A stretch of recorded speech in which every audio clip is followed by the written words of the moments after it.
जय श्री हरि विष्णु जय माँ लक्ष्मी हरे कृष्णा। सनातन धर्म में सभी तिथियों से में एकादशी को खास माना जाता है। यह तिथि जगत के पालनहार भगवान विष्णु और माँ लक्ष्मी की कृपा पाने के लिए शुभ मानी जाती है। इस दिन साधक व्रत करते हैं और विधिपूर्वक श्री हरि की पूजा अर्चना करते हैं।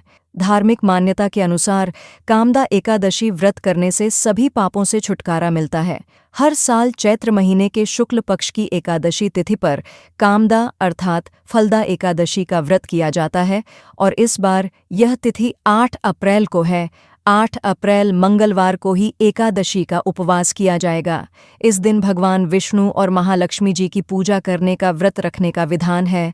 मान्यता है कि ऐसा करने से जीवन में खुशी का आगमन होता है। इस दिन पूजा करने के बाद भगवान को विशेष सामग्री का विशेष नैवेद्य का भोग लगाना चाहिए। मान्यता है कि ऐसा करने से भक्तों को सुख और सौभाग्य की प्राप्ति होती है और पूजा का या उपवास का पूर्ण फल भी प्राप्त होता है। भगवान विष्णु को वैसे तो तुलसी जी सबसे प्रिय हैं और भगवान विष्णु के भोग में यदि तुलसी ना हो तो वे अपना भोग भी स्वीकार नहीं करते हैं। लेकिन तुलसी जी के अलावा भगवान विष्णु को केला अत्यंत प्रिय है, इसलिए आप एकादशी तिथि पर भगवान को केले का भोग लगा सकते हैं। मान्यता है कि केले का भोग लगाने से धन संबंधी समस्याओं से मुक्ति मिलती है। साथ ही कुंडली में गुरुदोष का असर भी समाप्त होता है। एकादशी के दिन भगवान श्री विष्णु को पंचामृत का भोग अवश्य लगाना चाहिए और पंचामृत में तुलसी दल जरूर रखना चाहिए। कहा गया है कि कामदा एकादशी पर विधि विधान से पूजा करके अगर कथा सुनी जाए तो पुण्य की प्राप्ति होती है और जन्म जन्मांतर के पाप भी मिट जाते हैं। कामदा एकादशी से एक दिन पहले यानी दशमी तिथि को भक्तों को शुद्ध सात्विक भोजन करना चाहिए और रात को मन में संकल्प लेकर सोना चाहिए कि अगले दिन आप एकादशी का उपवास करेंगे। फिर एकादशी के दिन सुबह सूर्योदय से पहले या ब्रह्म मुहूर्त में उठकर स्नान आदि से निवृत्त होने के बाद धूप दीप जलाकर मंत्रों का जाप करके भगवान श्री हरि और महालक्ष्मी जी की पूजा आराधना करनी चाहिए। भगवान श्री हरि को पीला रंग अत्यंत प्रिय है, इसलिए पूजन सामग्री में पीले रंग की सामग्री का उपयोग आप अवश्य करें और व्रत की कथा पढ़ने सुनने के बाद सबसे अंत में आरती करके क्षमा याचना करें। एकादशी के दिन चावल का या चावल से बनी वस्तुओं का त्याग करना चाहिए। इस दिन दान में चावल का दान भी नहीं दिया जाता है। दिन भर उपवास रखकर रात में एक बार फिर से भगवान का पूजन अर्चन करके रात्रि जागरण यदि हो सके तो किया जाता है और अगले दिन द्वादशी तिथि को एक बार फिर से भगवान की पूजा अर्चना करके भगवान को सात्विक चीजों का भोग लगाया जाता है।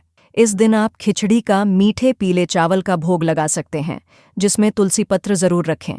पंचामृत का भोग अर्पित किया जा सकता है, उसी को प्रसाद रूप में ग्रहण करके उपवास भी खोलना होता है। उपवास खोलने से पहले आपको किसी योग्य ब्राह्मण को दान दक्षिणा देकर भोजन कराकर उन्हें विदा करना चाहिए। ऐसा करना संभव न हो तो मंदिर में आप दान की सामग्री भिजवा सकते हैं। कच्चे अनाज का दान आप कर सकते हैं या किसी भी गरीब जरूरतमंद व्यक्ति को दान की सामग्री दे सकते हैं। गौ माता के लिए गौ ग्रास अवश्य निकालना चाहिए।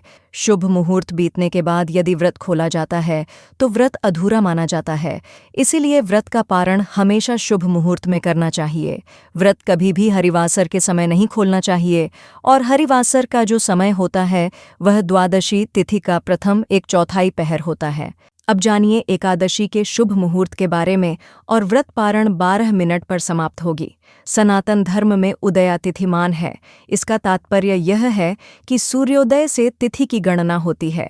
इसके लिए 8 अप्रैल को कामदा एकादशी मनाई जाएगी। कामदा एकादशी का पारण 9 अप्रैल को किया जाएगा। साधक 9 अप्रैल को सुबह 6:02 से लेकर सुबह 8:34 के मध्य पारण कर सकते हैं। इस दौरान साधक गंगा जल युक्त पानी से स्नान ध्यान करें। इसके बाद विधिवत लक्ष्मी नारायण की पूजा करें। पूजा समाप्त होने के बाद अन्न दान कर व्रत खोलें। कामदा एकादशी शुभ योग की बात करें तो ज्योतिषियों की माने तो चैत्र माह के शुक्ल पक्ष की एकादशी तिथि पर सर्वार्थ सिद्धि योग और रवि का संयोग है। सर्वार्थ सिद्धि योग का संयोग सुबह 6:03 से लेकर सुबह 7:55 तक है। रवि योग भी सुबह 6:03 से लेकर सुबह 7:55 तक है। इसके साथ ही अश्लेषा और मघा नक्षत्र का संयोग है। वहीं वणिज एवं भवकरण के योग बन रहे हैं। इन योग में लक्ष्मी नारायण जी की पूजा करने से साधक के सुख और सौभाग्य में वृद्धि होगी। इस दिन सूर्योदय होगा। सुबह 6:03 पर सूर्यास्त होगा। शाम 6:43 पर चंद्रोदय का समय होगा। दोपहर 2:44 पर चंद्रास्त होगा। सुबह 4:06 पर वही ब्रह्म मुहूर्त होगा। सुबह 4:32 से 5:18 तक विजय मुहूर्त होगा। दोपहर 2:30 से 3:20 तक और गोधूली मुहूर्त होगा। शाम 6:42 से 7:04 तक। इसके साथ ही निशिता मुहूर्त रात 12 बजे से 12:45 तक यह थी। एकादशी की जानकारी। उम्मीद है आपको पसंद आई होगी।